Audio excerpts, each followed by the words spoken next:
Welcome to Your Family Matters with Carla where political correctness isn't the form, but biblical correctness is. As a family activist, Carla shares practical and biblical strategies for strengthening your marriage and your family. She believes family is our greatest adventure. Carla blends contemporary issues with conservative values.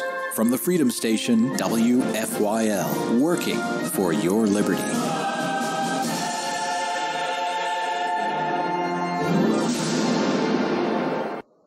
Good morning. Thank you for joining me here again at 1180 WFYL, right in Philly, the city of brotherly love. This is Carla with Your Family Matters. We have a fabulous lineup for you this morning. We're going to have Laura Loomer calling in from Canada. She can't join us for the whole hour, but she promised that she would call in, give us an update on what she's doing in fighting for Western civilization to keep us intact in Canada.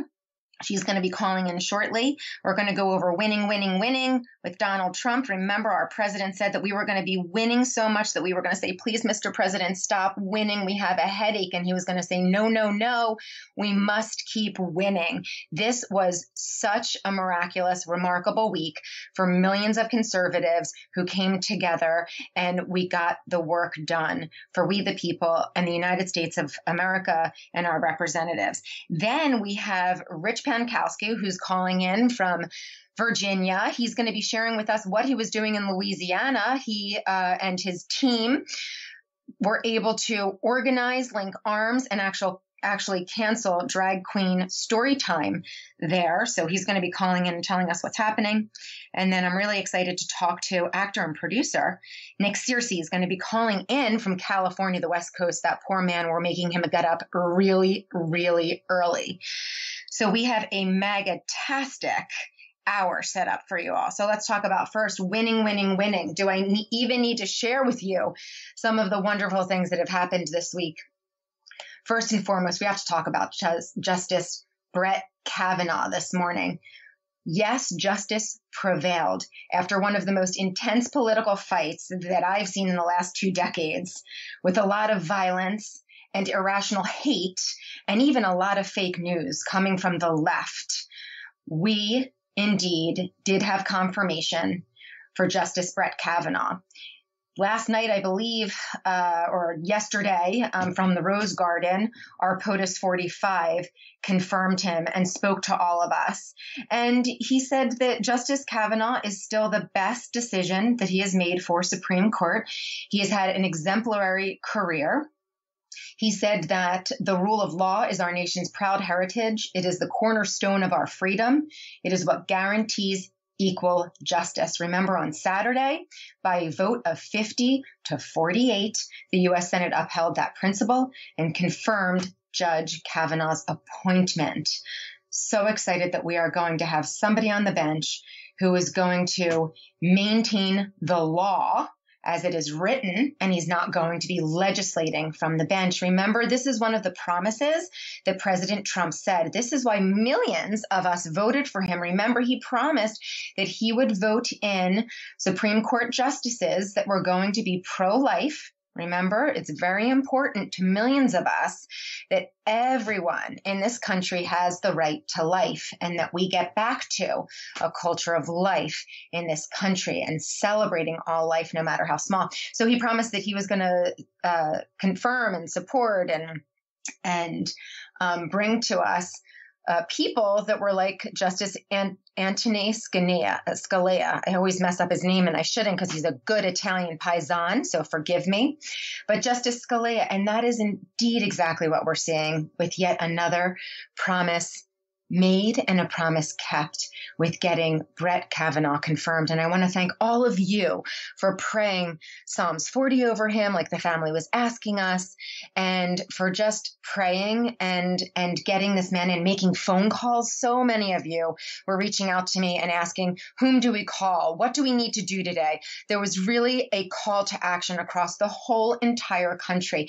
See, we can do it when we come together and we unify, and instead of bickering amongst ourselves, we can win. So that was our biggest win this week. And then, of course, the American manufacturers are on track for most optimistic year. Also, in the last 2 decades, so in the last 20 years, manufacturers are more optimistic than they ever have been. That's right here from Fox Business. And then also, we have to talk about Columbus Day this week. So excited that our president decided to keep the meaning of Columbus Day. I know right here in Philadelphia, all of the Friends schools, if you have kids that go to the Friends school, it's a private school, they decided not to celebrate Christopher Columbus Day. They do not believe that he was a hero. They decided to celebrate something called Indigenous Peoples Day, which I'm laughing at. You can hear me laughing and giggling. I think that that's hilarious. And once again, they're just trying to change the history of this great country, and they're trying to make white men look like they are the villains and that they're evil. But I was so grateful that President Trump did indeed talk about Columbus Day and remembering the achievements that changed the course of history back in 1492 when Christopher Columbus crossed the Atlantic Ocean, a real pioneer, and discovered the Americas. And he ushered in the whole entire new age of discovery. And indeed, President Trump actually said this, and I quote, his expedition formed the initial bond between Europe and the Americas.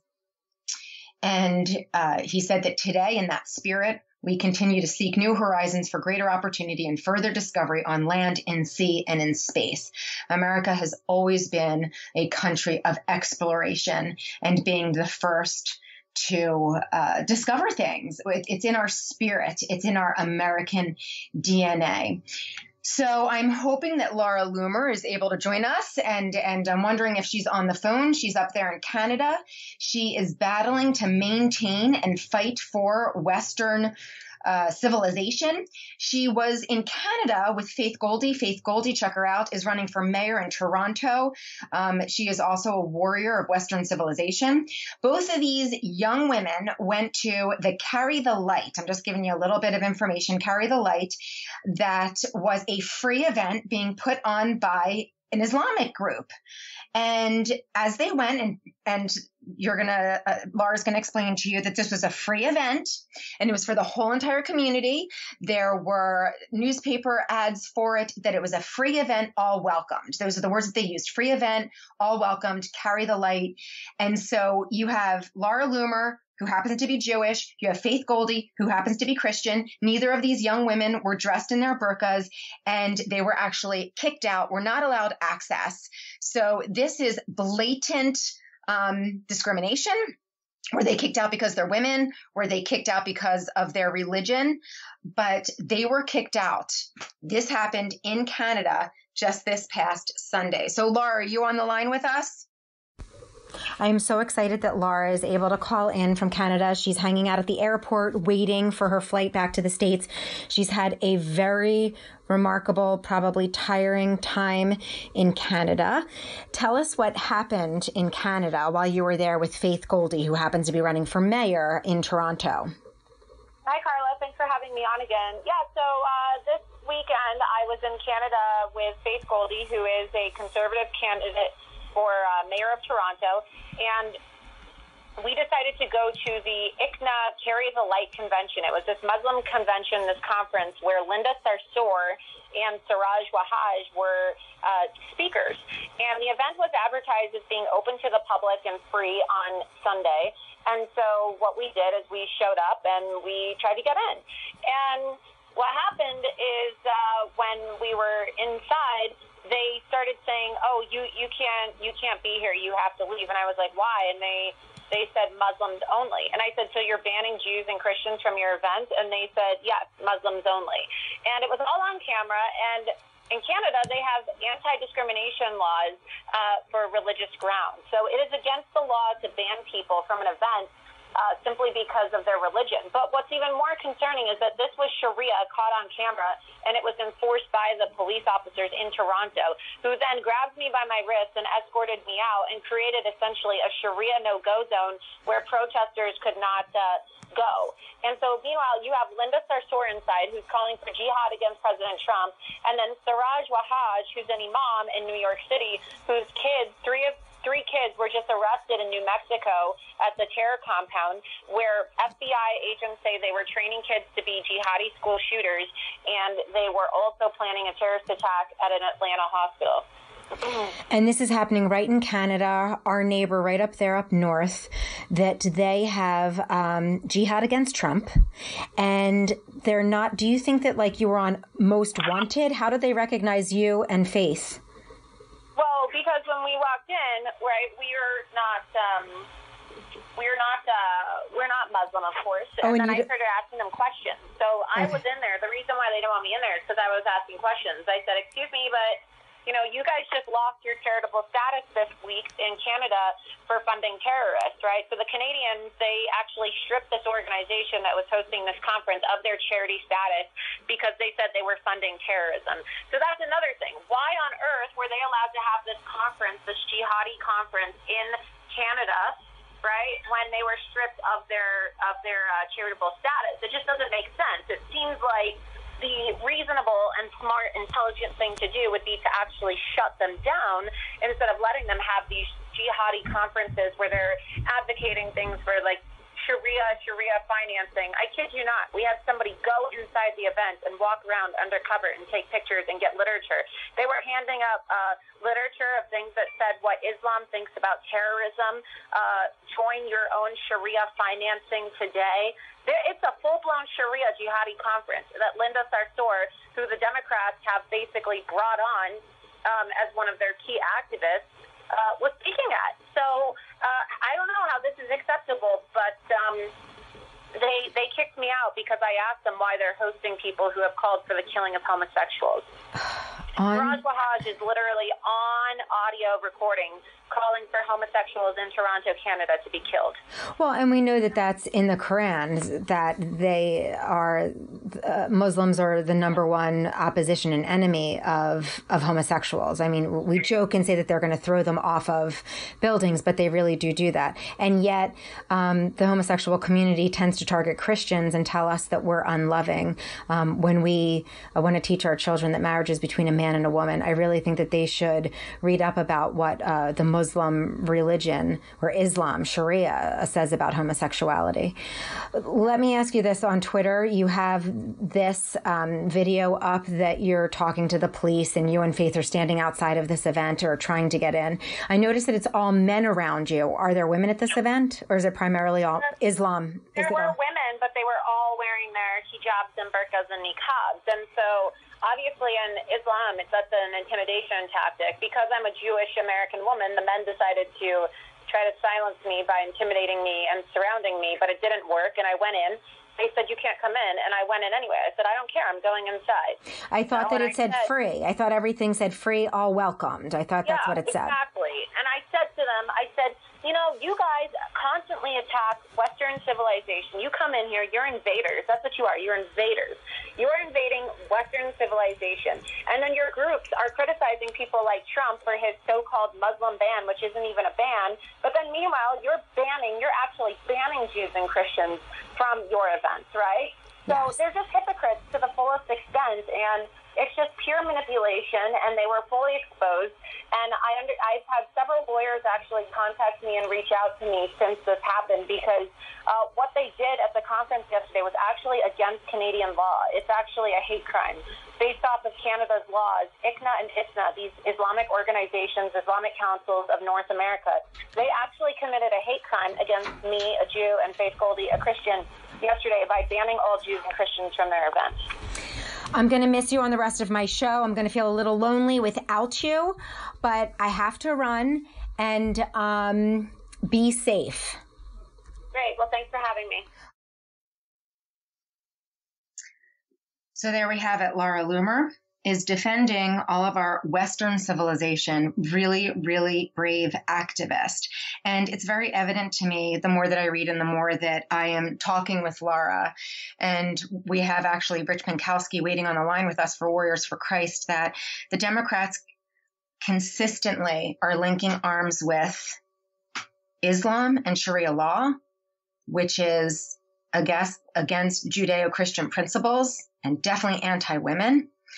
And as Rich is going to explain, the Democrats, the left, the liberals are insistent on bringing an agenda to our kids, a drag queen agenda to our children, 3 years old, to push this agenda on them also. So there's a pattern here, isn't there? There's a pattern of the left pushing agendas that are anti-Judeo-Christian principles, anti-American, and I would even say really an attack on God, an attack on every one of our traditional families. And I think that it is really important that there is a great awakening across this country, that you understand that this is not about Democrats and Republicans. This is about a war, a battle, evil versus good. I'm so excited to have Rich on the line. We've been friends for a few years now. He is an activist who is battling for traditional marriage. So many levels, it's vital and important that our kids understand marriage is between a man and a woman, that our kids also understand that there are absolutely only two genders. Rich taught me the slogan, biology is not bigotry. I love that. Rich uses that a lot. But just to give you a little bit of what we're going to be talking about, San Francisco, and this is no surprise that it's San Francisco, but a couple of years ago, they started drag queen story hours in public libraries. So again, remember, evil never sleeps. The LGBTQ wants to get to our children as young as possible to indoctrinate them. So they started, the very first one was started, the chapter, the drag queen story time was started in San Francisco. And in the last couple of years, they actually have chapters in 40 different states. Is there one in your state? That is what you can connect and look into. So we're talking about more winning today. Laura Loomer winning in Canada for us, for Western civilizations. She's exposing evil there. And we have Rich Pinkowski with Warriors for Christ. Check him out on Facebook, Twitter. He's all over the place. He's been in every publication over the last week because there was a great, great win down in Louisiana this week because they got a tip that there was going to be a drag queen story hour happening down there. So, Rich, are you with me? I'm here. Thank you for being so patient and waiting. You know, the two of us enjoy talking a lot. You're almost right up there with me as like being this person that's just loves to talk and give information. So I'm going to give you the stage right now. I mean, I remember when you called me 2 Saturdays ago and said, listen, this is what's happening. But you take it from there. So we had found out that there was going to be the drag queen story hour down in Lafayette, and it made a lot of news because Lafayette, Louisiana, at one time was considered the 7th best place to live in America for conservatives. So when this was happening down in a place like that, people were just completely stunned that they would allow this. And as it turns out, one of the admins of our Facebook page happens to live there. So we started a protest. We started calling for people to come and help us protest. And when I say protest as a Christian, I simply mean we're going to go out there, we're going to pray for the children, for their parents, as well as the LGBT community that's inside that library. You're not going to break any windows or pull any statues down? No, of course not. As a matter of fact, I actually called the Lafayette, Louisiana Police Department, and I asked them, because I said, what can we do? Where can we stand? I want to make sure that we stay within, within legal limits there. And the police officer actually thanked me and said, it's funny because the people that don't call him to find these things out are the ones that they're actually worried about. And we were the only ones that actually did call to find out where we can say what we can do, whether I was allowed to use a megaphone or not. So that was, we had set it up, the police were supportive, and we immediately, within a day of announcing this on our Facebook page, we started getting some of the most vile, disgusting hate messages you can possibly imagine. Things like, Warriors Christ are going to get their, beat. We're going to throw down. I'm going to show you what a radical is. I'm going to sodomize you, you evil whatever. And what we did was we took screenshots of all of this and we sent it to the Lafayette, Louisiana Police Department. And we asked for extra police protection. And we didn't hear much from there. That doesn't sound very loving. I thought the LGBTQ was all about tolerance and diversity. So you have a difference of opinion. They should be really supporting you in that. But go ahead. I'm sorry. Well, they're only loving and tolerant if you agree with them. If you don't agree, then you're and they justify it. And I've called them on this. And I said, you're the ones that claim, and they say, well, because what they do, they're doing it for the right reasons. So they're allowed to do it. We're not, because their reasons are right and ours are not. So they feel like their bullying and their hate messaging and their harassment and persecution of anybody that has a difference of opinion is justified because the ends justify the means. So they can say, we want to rape you. They can send you homosexual porn. They can say that they want to kill your kids because somehow they think that this is going to justify a man dressing as a woman with double layers of false eyelashes and hair extensions in a tight red dress and long red fingernails. Like that's what they're battling for. Right. Okay, I'm sorry. I just want to paint a picture for our listeners. Go ahead. So, they didn't think I was going to come down there, and apparently they didn't know who I was. And we gathered a large group of people. I mean, we were getting messages of support from across the country. People that I hadn't even heard of were telling people to contact me. And we had thousands of people that were ready to go. So I flew in there on a Thursday morning. And the very first thing I noticed is when I walked into the hotel, staff knew who I was. And one of them on the counter was a friend. And the other one immediately said, why am I coming down here to hate on people? And we were in the lobby. And I said, hold on. I said, let me explain this to you. I said, why do you think this is hatred? And she said, they're just people that want to read the kids. And it occurred to me that this event is being billed as nothing. This is how they're billing it. That this is just people dressed up in costume reading stories to kids. And I said, well, that's not exactly accurate. And I said, let me explain to you what it is. See, we had pulled what's called a Freedom of Information Act request from the library in regards to all communications about this event. And because it's a public library, we're entitled to that information. What we had found was that the library staff was involved in the choosing of the materials for the drag queens to read. And the books they were reading, one of them was encouraging how to convince your parents to let you cross-dress. One of them was talking about a little boy who fell in love with another boy, when they're young kids. And I explained this to the woman at the counter, and she said, oh. I said, yeah. And I said, think about this too. Why would a 20-some-odd-year-old homosexual be interested in targeting 3-year-olds for these kinds of stories? And she said, I didn't think about that. I then asked her, I said, where do most drag queens perform? When and where do they perform? In nightclubs or strip clubs. This is what you want reading to children at 3 to 5? And I know. Why don't we bring Stormy Daniels in? Go ahead. Right. Well, no, you're exactly right. It might as well be the same thing because, the particular drag queen in this instance was a homosexual man who did perform at nightclubs. And yet this is the model they want to do their 3-year-olds.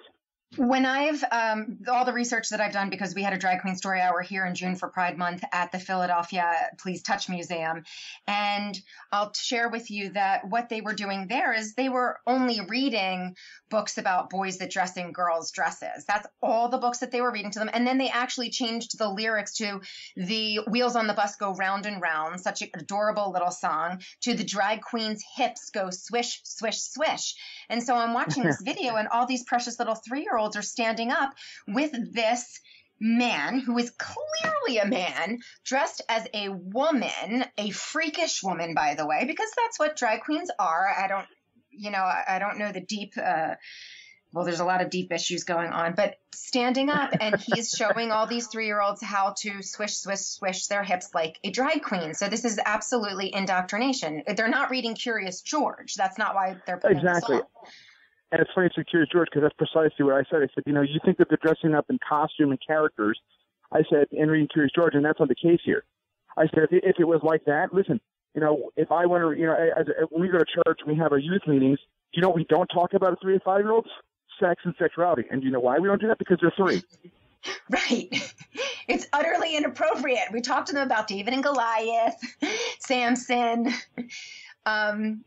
So they push back, and you'll find out in a minute on your book. They tried to push back on your book, but it failed miserably. But I'll get to that in a second. Okay. So I flew down there. I swayed her, and I guess word got around that I was there because within minutes, all of a sudden, the news started that the drag queen story event was being postponed. And I knew about this way before the media because a police officer had called me and said, this event's not happening. It's not happening this year. And the event publicly stated that it was canceled out of security concerns. Now, they didn't say security for who. They just said security concerns. As it turned out, it was security concerns because of the threats made against us. And because we were going down there with a large group of people. You're having death threats from these men who dress as women. Yes. Right. And because we did have such a large amount of people that they were afraid they would be able to manage the crowd, is what they said. So it was canceled indefinitely. Well, postponed indefinitely. They won't use the word canceled, but it was canceled. The event was supposed to be Saturday. It didn't happen. It was canceled. So what happened was the library had then given us Words for Christ an hour. We had fought them probably for a good month to get that hour. We got it. So we were there, and of course, the library didn't promote our hour like the Striking Story hour. So there was about 6 or 7 of us in the library, and we were standing in front of the elevators waiting to go up. And, of course, the LGBT crowd, they brought their cameras out, were swarming around us like they were the paparazzi trying to intimidate us. But once again, they don't realize that there are Christians out there who aren't weak-kneed and limp-wristed. So we pulled out, one of the guys of our group pulled out his phone and read a Bible scripture, not being obnoxious, not being loud, just talking in a normal monotone voice. And the library manager had a sheriff's deputy come up and tell us that we are not allowed to quote Bible scripture in the public library. And that's important because it's a public library.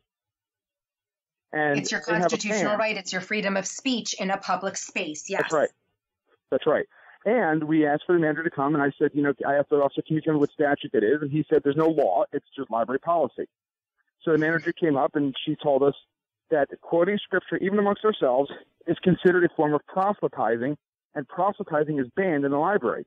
And what's interesting about that is it seems to only apply to Christians because, I don't know about you, but when you dress up in drag, promoting your lifestyle, trying to win the opinion of others toward your side, that is proselytizing. It's not just religious in nature.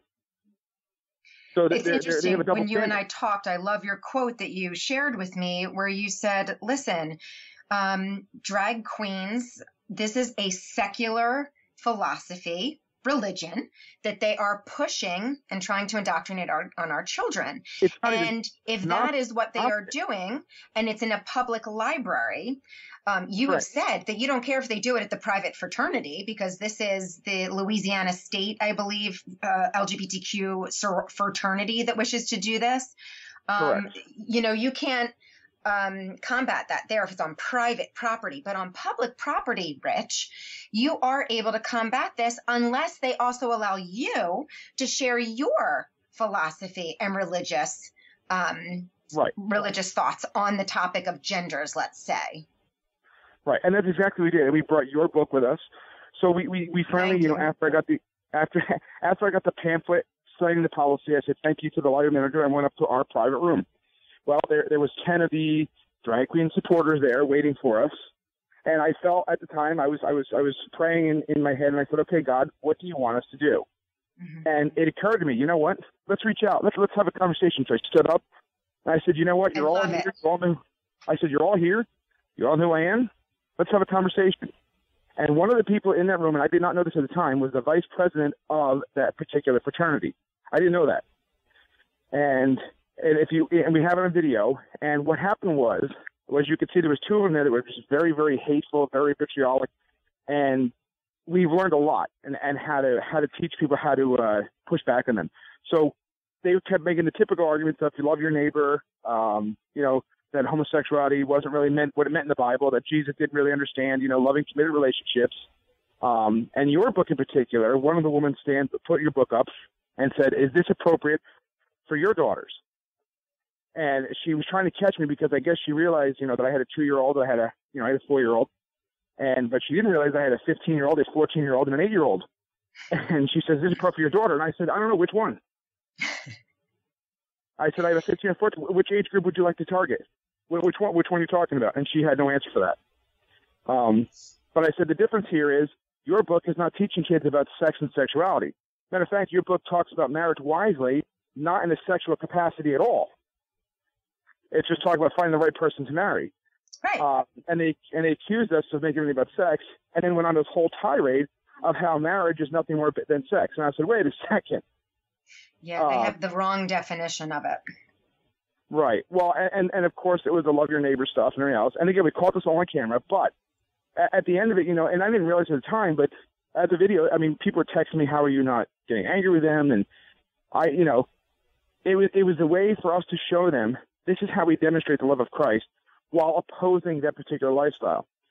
And if you get a chance to watch a video, you'll see that the vice president, who was a homosexual himself, they wouldn't let him speak. He got to say one thing, and then they wouldn't let him speak, and they would not let him speak to him.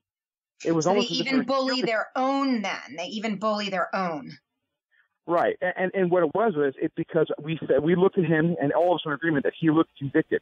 But afterwards, now they wouldn't tell us their names and everything else, but after the event was the most interesting part. One of the people came up to me, and he says, "Will you do a live debate with me?" I said, "Are you sure you want to do that?" And he said, "Yes." He goes, "I'm a scholar on many things." I'm like, "Oh, according to who?" And he started sharing his arguments, and he tried using this one. Those of us who preach against this, those of us who stand up against this, will hear this one a lot. He asked me if we ostracize and demonize people born with no legs. So I asked the question, I said, "Are you really comparing a disability? Are you saying that homosexuals are disabled, that you're comparing the two things?" And of course, he didn't like the response, and he just ignored it. And he said, I said, "Well, wouldn't you agree that if somebody's born with no legs, that's not the normal process, that something went wrong somewhere in utero?" And he said, "Well, yeah." I'm like, "So you're comparing that with homosexuality. So either you're saying homosexuality is a disability, or you're agreeing that something went wrong, something's wrong in utero." And of course, there was no response to that. Right. I said, "You sure you want to debate me?" So in our few final moments together, Rich, I know that all of this is at Facebook on Warriors for Christ, but last time I talked to you, you were in Facebook jail for the next 30 days. So are you still in Facebook jail? Yes, I am. Okay, so I'm going to ask people to go and look for all of your stuff. Just keep checking into Warriors for Christ. Can I share with you real quick the best moment? Yes. And the best moment here is when the Final thoughts. Yeah, the vice president of that fraternity pulled me outside, and he said, "Can I talk to you for a minute?" And I said, "Absolutely." And we went over to the side there, and he told me his name, and he said, "I didn't want to tell my name upstairs." So this homosexual man trusted me, who was opposing him, more than he trusted his own supporters. He apologized to me because he saw what his supporters were saying to us on our Facebook page. Mm-hmm. He let us pray for him. He let us lay hands on him. He also said that he knows 100% for fact that he knows I do not hate him. And I told him, "You and I may never agree at the end of the day." I said, "I will oppose your lifestyle. I will come and protest every drag queen story I can find. But that does not mean I hate you as a human being." No, absolutely not. I hugged him. We agreed, he's going to get in touch with me afterwards, and he went to work. That is how you demonstrate the love of Christ, at the same time without compromising our biblical stance and our morality. Rich Pinkowski, thank you so much for joining me today at 1180 WFYL Family Matters. Thank you for sharing with us. This is another win. We had a drag queen Storytime canceled in Louisiana for 3-year-olds in a very loving way. There was not a debacle or confusion down there. They did say, the drag queens did say that it was just going to be put on hold. Remember, when one side is able to share their opinion, their lifestyle, their postmodern thinking, their secularism to our 3-year-olds, you should also be allowed to counteract that with faith-based approach. If this is nobody's getting extra rights here, okay? If you're providing one to 3-year-olds, you have to provide the other. So this was a real win in that they were able to get a storybook hour opposing and sharing that there's only 2 genders. And I was thrilled when I got the phone call a couple of weeks ago to send my books down there. You know that I write children's books, patriotic children's book, conservative children's books. And I was thrilled to send a books box down of Julia Learns How to Vote Wisely. All my stuff is on Amazon. You can check it all out there. Really excited to have up next, calling all the way from sunny California, although it's probably dark there right now, actor and producer Nick Searcy.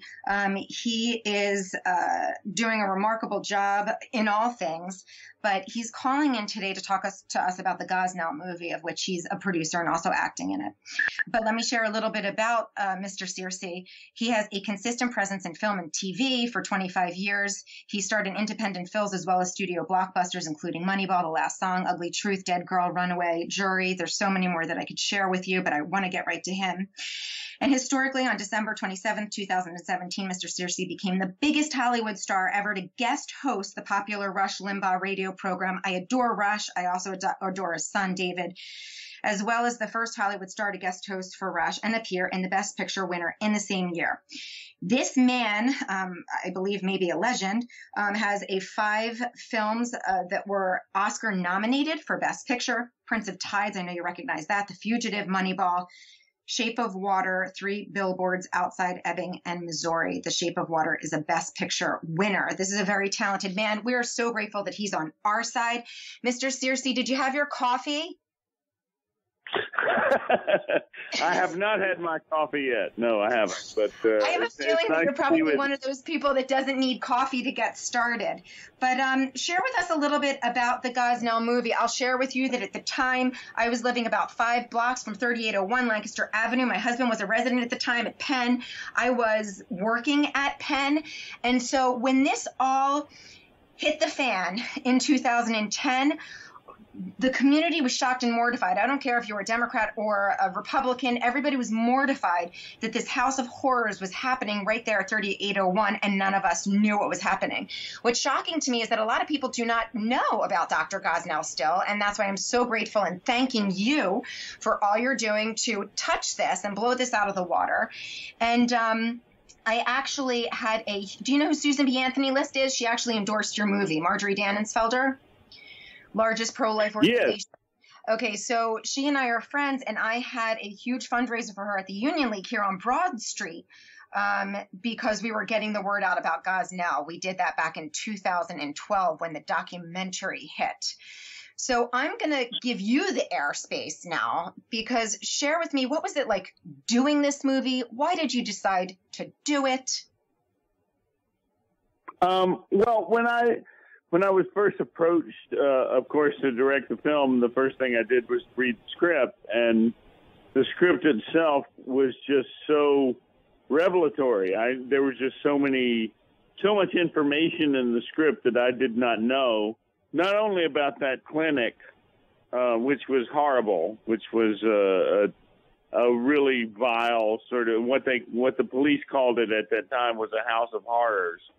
And that's what it was. I mean, it was dirty and filthy and not well maintained. But the thing about the script that attracted me was that there was just so much information in it about what an abortion actually is and what the legal limits are and what constitutes a legal abortion as opposed to an illegal abortion. And all that kind of information, which I was amazed to read all that information, and I just thought this is information that everyone needs to know, because I considered myself a fairly well-informed person at that time, and I just knew that this was stuff that most people did not know. We know that the left is a lot of fake news, and especially the radical feminists are always breeding fake news. And the abortion holocaust, as I like to call it, is a lot of fake news. And as you've discovered by working on this movie and reading the script, abortion is the greatest holocaust that the world has ever seen. There's 60 million aborted babies since 1973, with Roe versus Wade coming in. 60 million babies have been aborted. And when Roe versus Wade came in, there was actually no ban on limits. So in other words, you could have abortion up to 40 weeks inside of the womb. Like that, some babies are delivered viably at 25, 30 weeks today. So as you said, this was a house of horrors. I know that when the FBI went in and were busting him for what they thought was OxyContin, illegal scripts being written, that they described it as filthy, deplorable, disgusting, very unsanitary. I remember reading that there was blood all over the walls, stank of urine, that there was babies in not just jars, glass jars, but there were babies at 20 weeks, which, by the way, looks like a whole baby. There's 10 fingers, 10 toes. They have their own DNA. They have their own blood type, in milk cartons, in orange juice containers. There were cut off feet and things. I mean, this is why we're calling it a house of horrors. So when you were playing a role in this, what's the role that you play, Mr. Searcy, in this? I'm the defense attorney for Dr. Gosnell in the movie. Wow. Wow. So what was that like? I mean, did it affect you at all personally to have to look and defend what many of us believe was a monster. I mean, remember that there was this mysterious death of his patient, Karnamaya Munger, in 2009 because of the dirty, filthy practices. So he's a serial killer, actually. And I don't want to give the movie away because I want people to go and watch it. And remember, this is all true. This is real news, not fake news. So what was it like being the defender, playing that role? Well, one of the characteristics of being a defense attorney is you just have to find the best way possible to defend your client. And one of the ways in the movie that the defense attorney defends his client is when he cross-examines, the prosecution brings on a legitimate, rather clean abortion clinic doctor. And he cross-examined her about what she does when she performs an abortion. And the doctor that he brings on he asks her how many abortions she has done in her career, and she says 30,000. Oh my gosh! And when he takes her, he then takes her through the steps of what she does in order to perform a legal, clinically acceptable abortion. And by the time you get to the end of the process, he says to her basically, "I don't see the difference." And there's an objection from the prosecution, and but that's that was, to me, when I read the script, the most compelling scene in the movie is when we try to differentiate what is a legal abortion and what is an illegal abortion, because the difference is very small. That's right. Actor, producer Nick Searcy of the Gosnell movie, which is out this Friday, October 12th. Everyone should go and see it. Has there been backlash or hate from Planned Parenthood or radical feminists in Hollywood? I was reading actually on your Twitter account last night, which I encourage everybody to go to Mr. Nick Searcy's Twitter account and follow him, that Facebook is playing around with your page, that they are censoring some of your Gosnell movie posts. So has there been backlash against the truth that you're bringing out about abortion? Well, I think there's definitely an attempt to ignore it. I mean, I am not a producer on the film, so I'm not tasked with the with trying to get the movie out there. I was just the director, but I have heard that they have experienced some resistance in just sort of trying to get the just advertising the movie. They've had some resistance of people, because people don't want this story to be known about, and that's been the case from the time it was happening, from the time the trial that was going on until now. I mean, people they do not want to tell the truth about this story because they have a fear that it might help the pro-life movement, which they, of course, they don't want to help that. So. Right. And really, the pro-life movement doesn't really need any help anymore, because we do have science backing us that from the moment of conception, there is something growing inside of a woman. It's not a rock. It's not a tree. It's not a dog. It's a human being. And under the Constitution, we do indeed have the right to life, liberty, and the pursuit of happiness, no matter how small. And I don't think that you can really place a value on any human life.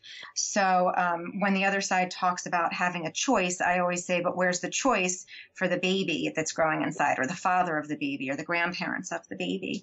So this is coming out on Friday. It's hitting all across the nation. Yes, 650 theaters, I think, by Friday, October 12th. And I will tell you, we've been doing some pre-screenings across the nation. And at one of the screenings, a woman came up to me and said, "Thank you for making this movie. I want you to meet someone."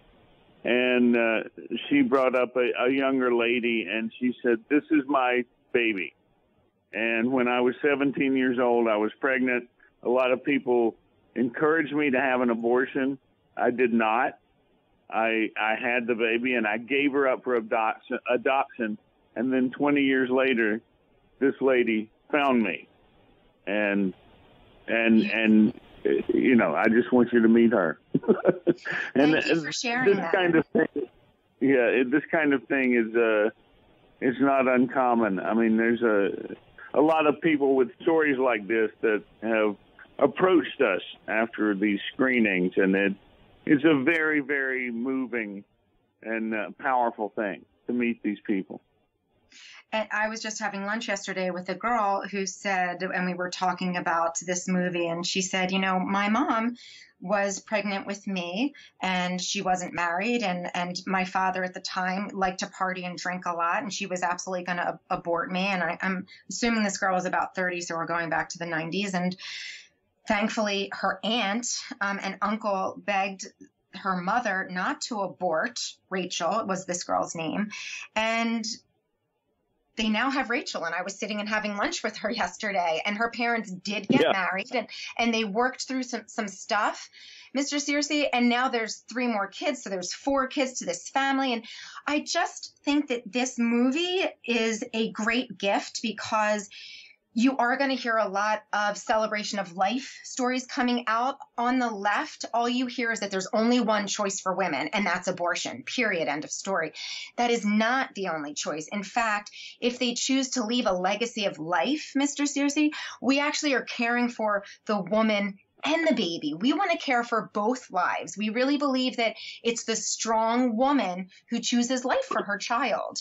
And so I think that you're going to hear so many more stories like that. And I just thank you for doing this movie and getting the word out. Is it going to be in theaters for only one day, or is it going to be there for a while?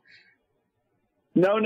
It's going to be there as long as people buy tickets. I mean, it's going to be there for as long as it's very important that people go on the first weekend, because if we get a lot of get a good response on the first weekend and people buy a lot of tickets, it's going to be able to spread to other theaters. So it's a regular theater run, and as long as people are buying tickets to see the movie will stay in the theater.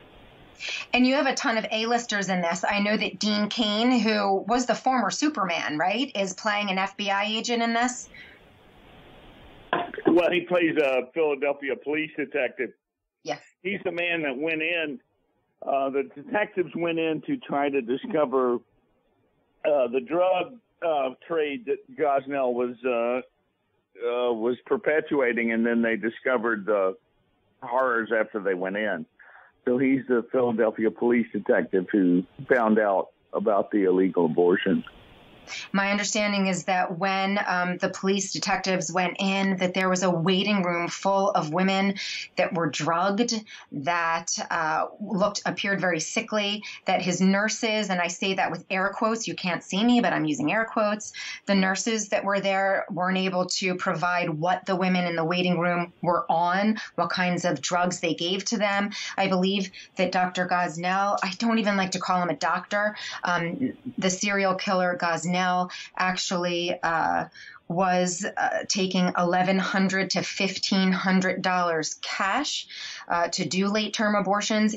In Pennsylvania, you cannot perform abortions over 24 weeks. We're trying to get that down to 20 weeks because research shows that when you stick that needle inside of the woman's womb and you puncture the child's brain at 20 weeks, that the child actually screams inside of the womb, backs away from that needle, and I feel like that's highly uncivilized. The child feels pain at 19, 20 weeks. And so we have to continue to push across the nation for the 20-week ban. Rick Perry in Texas was the very first governor to say, yes, we're going to step on board. We're going to do the 20-week ban. You're not allowed to do abortions after 20 weeks. What civilized person would promote or allow to have an abortion after 20 weeks? And I'm not talking about the woman, the woman's life is in danger here. We know that 98% of abortions abortions are done because of convenience. That's 98%. So 60 million babies, 98% have been aborted because of convenience is really quite a tragedy to me. How many Picassos have we killed? How many doctors, how many actors, how many producers have we aborted that could really give back to society? So I encourage everybody to go to Mr. Sushi's Twitter account. I have enjoyed following you. I didn't realize that you're really very witty and funny. And I started following some things that you're saying. And I enjoy that you are sharing on your page some of these testimonials of people coming up to you and sharing what the movie Gosnell means to them. Yes. Well, one of the interesting just the facts that I've learned about the story after researching it for all this time is that the character that I play, which is Dr. Gosnell's defense attorney, at the end of the trial, he said that one thing that he had changed his mind about is that the limit should be 17 weeks and no more than that. Yeah. We'll take it. I mean, we wouldn't do this to a dog, if we were trying to decrease the population of dogs and go into a puppy mill and stick a big, huge needle inside of a dog to kill the dog, the little puppies. I mean, I think that we would have public outcry from the snowflakes on the left. So here we are doing this to babies, human life, and yet they're battling to keep that happening. So I thank you so much for joining me, and I wish you a box office huge success this weekend. I'd like everybody to go out and watch this movie. Thank you for being here with me, Mr. Searcy. My pleasure. And yes, please go see the movie this weekend. It's so important. And it's a really good movie. It's a movie that stands on its own no matter what the issue is. The trailer looks amazing. On Facebook and Twitter, I was watching the trailer. It looks amazing. I mean, this is like an A+ box office, success all the way. Yeah. You spared no expense. It's a good film. Yeah, it's a great film. We've had screenings all over the country and audiences love it.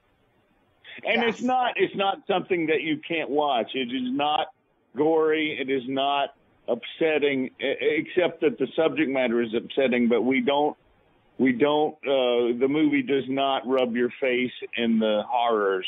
It tells the story in a way that you can stomach it. So, did you choose October because it's Halloween to launch this movie? Well, I'm not sure. That's not my. I'm just the director.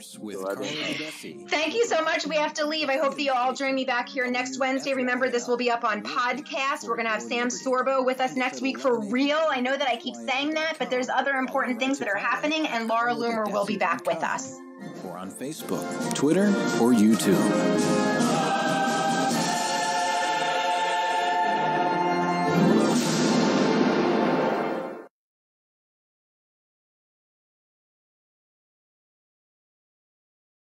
Call us now at 610-777-2313 or visit us online at shillingtonms.com. That's SHILLINGTONMS.com.